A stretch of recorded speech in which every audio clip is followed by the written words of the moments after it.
Hi everyone and welcome back to the channel. I've just installed this small wood stove in the insulated area in the back of the shed, and it is really cozy. I'm even able to prepare some hot meals on this little stove. Join me today to see how I get along with installing this wood stove.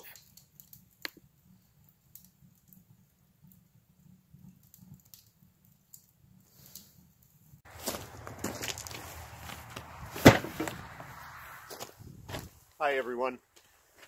I've just gone and purchased a surplus stove.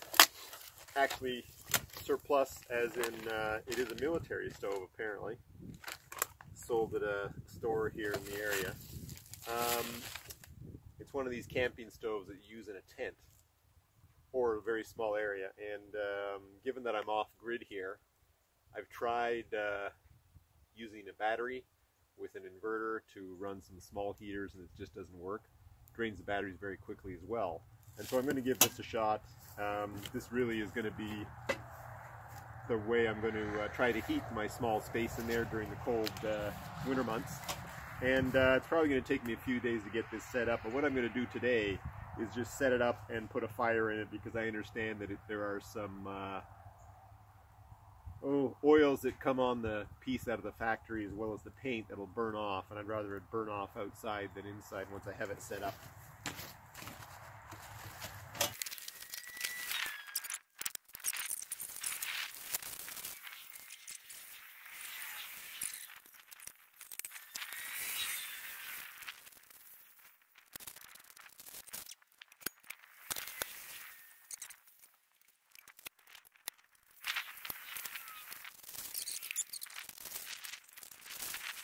This is an extremely affordable small wood stove. As I mentioned earlier, it's an Army surplus model. There's only about 8 pieces to it, 4 legs and 4 sections of stovepipe that you have to attach, and then throw your little pieces of wood in and light it up and get it started. It's also, due to its price point, not exactly the best fit and finish, but it's going to meet my needs and heat up that small space that I have in there. So today, guys, I'm going to fire up the stove again to try to burn off some more of the paint. I brought out some nice hardwood that I cut up last night at home, and that should bring up the temperature nicely once I get that going. But before I do that, I want to also put some gaskets on it and see if I can improve the burning efficiency of the stove a little bit and reduce the amount of smoke that comes out in the areas down around the barrel, as opposed to exiting out the stovepipe. Anyways, the gasket I'm installing here comes with an adhesive already applied to the gasket itself, so installation was quite easy. Just needed a sharp knife to cut it to length.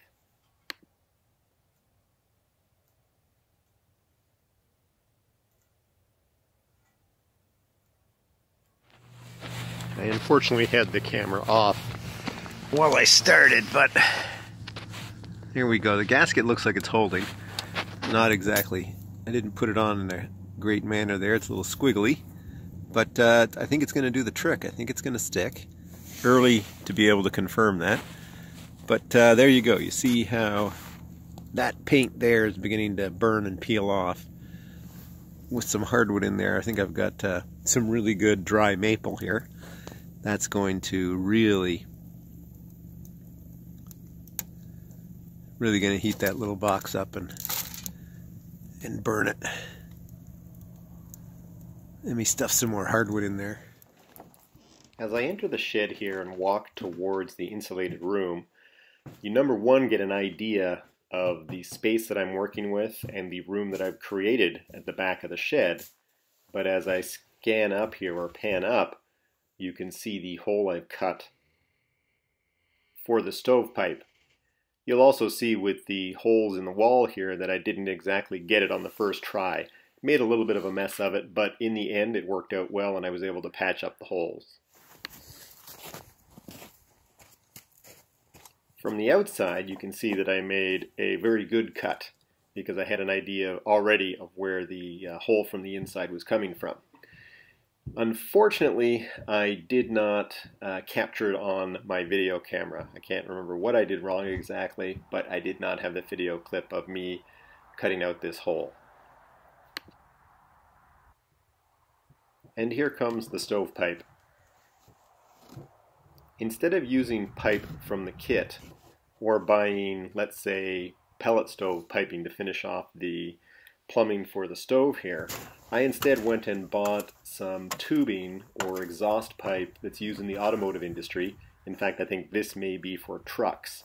It's a flexi pipe, it's heavy duty, and withstands extremely high temperatures.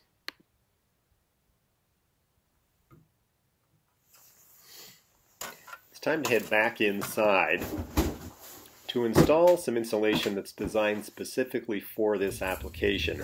That is insulation that can be packed in around very hot items, high intense items, and this is specifically designed for and by the wood stove industry for this kind of application, like I said. So I pack this around the pipe and then reinsert it to the wall, creating a barrier and insulation for the hole and the pipe itself.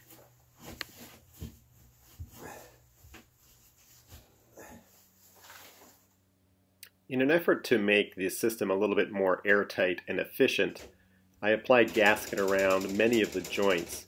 However, I've got to say in hindsight I'm not 100% sure why I did this, because the actual box to this unit is not exactly manufactured to the highest quality, and there's a lot of areas where there's air leakage. As a final step, before lighting the fire, I do a double check here in terms of the joints, that everything's attached correctly, and then go ahead with loading the stove with some nice hardwoods and firing it up.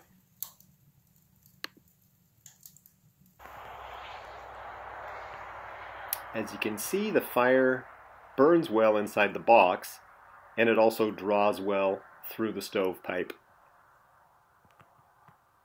I secured the pipe outside using something called wire tape.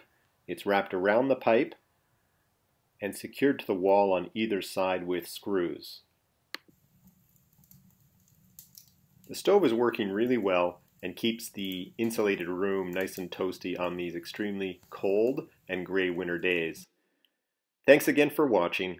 Please subscribe and hit that like button, and hear a few more moments of the calming, warming sensation of a nice wood stove fire.